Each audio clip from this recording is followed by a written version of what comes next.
ఎక్కడ బంగ్లాదేశ్లో పుట్టిన లేఖనా కొడుతున్న హిందువులు వాళ్ళు కావాలి.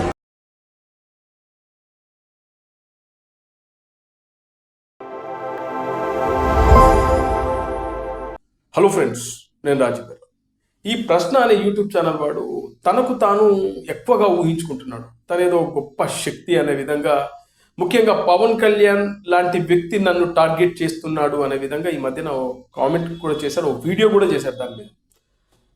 బహుశా ఎందుకు చేసి ఉండొచ్చు అంటే, రీసెంట్గా పవన్ కళ్యాణ్ గారు కామెంట్ చేశాడు, ఏదైతే విదేశాల్లో ఉండి కొంతమంది వాగుతున్నారు, అదేవిధంగా సోషల్ మీడియాలో పిచ్చపిచ్చగా వాగుతున్నారు, అనవసరంగా నన్ను కెలక్కండి, చేతులకు ఉన్నటువంటి మరకలు కూడా లేకుండా చేస్తాం గట్టిగా అనుకుంటే అంత దాకా తీసుకురావద్దని పవన్ కళ్యాణ్ గారు రీసెంట్గా ఆయన ఒక కామెంట్ చేయడం జరిగింది.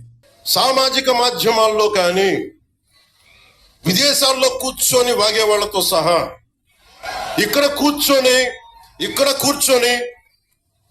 భవిష్యత్తులో మేము వస్తాం, వచ్చి మేమేం చేస్తామంటే వచ్చినప్పుడే మీరేం పీకలేదు, ఏం మాట్లాడతారు ఇప్పుడు? అయితే బహుశా దాన్ని దృష్టిలో పెట్టుకునే మనోడు ఏమంటున్నాడంటే, పవన్ కళ్యాణ్ నన్ను టార్గెట్ చేస్తున్నాడని మాట్లాడుతూనే అందులో బంగ్లాదేశ్లో ఉండేటువంటి హిందువుల గురించి కూడా ఒక నీచమైన కామెంట్ చేశాడు. ఎక్కడ బంగ్లాదేశ్లో పుట్టిన లేఖనా కొడుతున్న హిందువులు వాళ్ళు కావాలి. వీడు ఎంతసేపు కులాలు మతాల మధ్యన చిచ్చు పెడుతున్నాడు. క్రిస్టియన్ కమ్యూనిటీ, అదేవిధంగా ముస్లిం కమ్యూనిటీ, అదేవిధంగా హిందూ సమాజం, ఇలా వీళ్ళ మధ్యన చిచ్చు పెట్టి వీడు పైశాచిక ఆనందం పొందుతున్నాడు. ఎందుకంటే మొన్న రీసెంట్గా చూస్తే పిఠాపురం నియోజకవర్గంలోని ఒక ప్రభుత్వ పాఠశాలలో జరిగిన ఒక చిన్న ఇన్సిడెంట్ను పట్టుకొని ఆ పిల్లలను బయటకు తీసుకొచ్చి వాళ్ళ మనసుల్లో కూడా, చిన్న పిల్లల మనసుల్లో కూడా కులాలు మతాలు అనే విధంగా విష బీజాలు నాటాడు ఈ ప్రశ్న అనే ఒక యూట్యూబ్ ఛానల్ వాడు. అంటే వీడి ఉద్దేశం ఏంటంటే కులాలు మతాల మధ్యన చిచ్చు పెట్టి దాన్ని రాజకీయంగా ఉపయోగించుకోవాలి అనేదే వీడి మెయిన్ ఎజెండా. అంతేకాకుండా వీడు వెనకాల వైఎస్ఆర్సీపీ వాళ్ళు ఉన్నారు అనేది అది బహిరంగ రహస్యమే. అందుకే వీడు ఇష్టానుసారంగా మాట్లాడుతున్నాడు, కేసులు పెట్టినా కూడా డోంట్ కేర్ అంటున్నాడు, నా వెంట్రుకు కూడా పీకలేడు అంటున్నాడు. అంతేకాకుండా పవన్ కళ్యాణ్ లాంటి వ్యక్తి నన్ను టార్గెట్ చేస్తున్నాడని అతిగా ఊహించుకుంటున్నాడు. నేనేమంటున్నానంటే, ఒరే బాబు, నిన్ను పవన్ కళ్యాణ్ టార్గెట్ చేయడం ఏంద్రా స్వామి, ఆయనకి ఏమైనా పని పాట లేదా?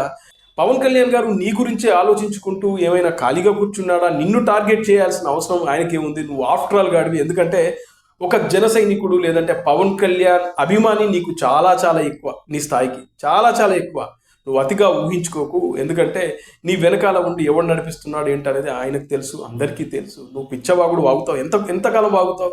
కొన్ని రోజులే. ముఖ్యంగా హిందూ సమాజం గురించి నోటికొచ్చినట్లు మాట్లాడుతున్నావు, కులాల మధ్యన మతాల మధ్యన చిచ్చు పెడుతున్నావు. ఇక్కడ ఎవరు కూడా క్రిస్టియన్ కమ్యూనిటీలు కానీ, అదేవిధంగా ముస్లింలను కానీ, అదేవిధంగా హిందువులను కానీ వేరు చేసి మాట్లాడట్లేదు. భారతదేశం అనేది ఒక వసుదైక కుటుంబం. నువ్వు అనవసరంగా కులాల మధ్యన మతాల మధ్యన చిచ్చు పెట్టి దాని ద్వారా రాజకీయంగా లబ్ధి పొందాలనుకుంటే అది కుదరని పని. ఎందుకంటే అందరికీ తెలుసు నీ ఎజెండా ఏంటో. పవన్ కళ్యాణ్ గారి మీద, చిరంజీవి గారి మీద వీడియోలు చేస్తే మైలేజ్ వస్తుంది, సబ్స్క్రైబర్స్ పెరుగుతారని ఎక్కువగా ఊహించుకుంటున్నావు, తద్వారా లబ్ధి పొందాలనుకుంటున్నావు. ఇవాళ పవన్ కళ్యాణ్, చిరంజీవి గారి పేరు చెప్పుకోకపోతే నీకు బతుకులేదనే విషయం నీకు కూడా తెలుసు. అట్లాగే వైఎస్ఆర్సీపీ వాళ్ళు ఇచ్చేటువంటి ఆమ్యామ్యాల మీద నువ్వు ఆధారపడి కేవలం చిరంజీవి గారిని, పవన్ కళ్యాణ్ టార్గెట్ చేసుకుంటున్నావు.